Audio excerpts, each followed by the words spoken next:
Aminin na natin mga be, kung sino ping walang background sa pageantry, sila ping madaming kuda. Kung sino ping walang ambag sa stage, o kaya naman hindi binayaan ng magandang mukha, sila ping talagang malakas mambuli, Isang Mr. Pampanga candidate ang binasag ang standards at ngayon pinagpipiestahan online.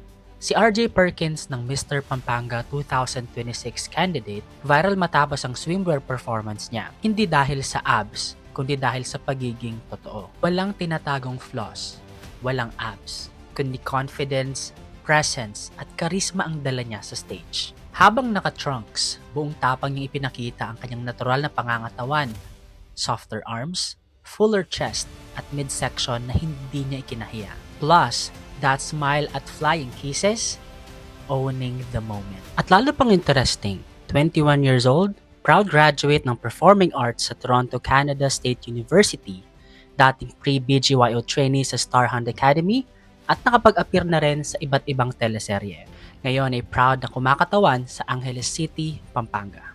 Pero imbes na i-celebrate, binasya ng body shaming at unsolicited advice. Diba?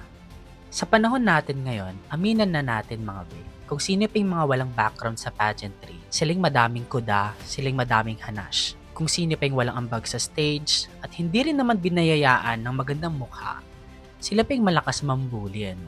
What's wrong with the world? Alam niya mga be, kung gusto niyang mag-improve at i-work out ang sarili niya, let him be. Katawan niya yan mga be. Siya ang nakakaalam kung anong best para sa kanya. Isa pa, hindi nyo kailangang ipangalandakan na hindi siya pasok sa standards nyo. Kasi siya mismo, alam niya yung katawan niya, nakikita niya everyday. Ito na nga yung sinasabi ko eh. Ito yung mas mahirap na laban when you go out of your comfort zone. Pero hindi ibig sabihin nun, may karapatan na tayong manghusga. If wala tayong magandang sasabihin, mas mabuting manahimik na lang, diba? O better yet, magsalamin kaya muna tayo. Tingnan muna natin ang sarili natin. Baka tayo pa ang may mas kailangang ayusin kaysa sa binabato natin sa iba. Respect is free, pero bakit ang hirap nating ibigay? Now, let's support authenticity and stop the hate. What are your thoughts about this? Don't forget to leave your comments and opinions below. Tara, pag-usapan natin.